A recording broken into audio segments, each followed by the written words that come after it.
আহমেদাবাদের air ইন্ডিয়ার বিমান দুর্ঘটনার প্রতিক্রিয়ার যাবতীয় প্রয়োজনে পাশে থাকার বার্তা দিলেন মার্কিন প্রেসিডেন্ট ডোনাল্ড ট্রাম্প। মার্কিন প্রেসিডেন্ট বলেন, এই বিমান দুর্ঘটনাটি ভয়াবহ। আমি আগেই বলেছি, আমরা যদি কিছু করতে পারি তবে সবসময় দ্রুততার সঙ্গে তা করব। ভারত একটি বড় দেশ, একটি শক্তিশালী দেশ। আমি নিশ্চিত তারা এই বিপদ সামলে উঠবে।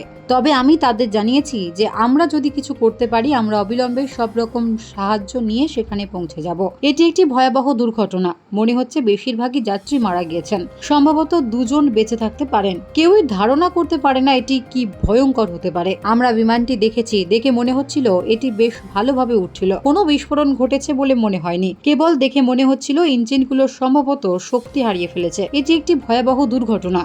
এটি বিমান চলাচলের ইতিহাসের সবচেয়ে খারাপ দুর্ঘটনাগুলির মধ্যে একটি। প্রসঙ্গত, আহমেদাবাদের মেঘানী নগরে ভেঙে পড়ে এয়ার ইন্ডিয়ার বিমান।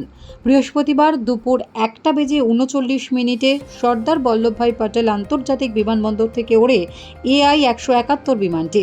রানওয়ে 23 থেকে ওড়ার 1 মিনিটেরও কম সময়ের মধ্যে যোগাযোগ বিচ্ছিন্ন হয়ে যায় ATCর সঙ্গে। ফ্লাইট রেডার 24-এর তথ্য অনুযায়ী ভেঙে পড়ার আগে বিমানটি মাটি থেকে 625 ফুট উচ্চতায় ছিল। সেটি দ্রুত গতিতে নিচের দিকে নেমে আসতে শুরু করে। তারপরই মেঘানী নগরের কাছে বস্তি এলাকায় ভেঙে পড়ে। Bureau report, D Bangla news.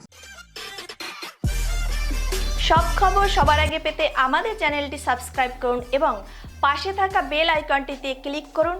Like ও শেয়ার করুন।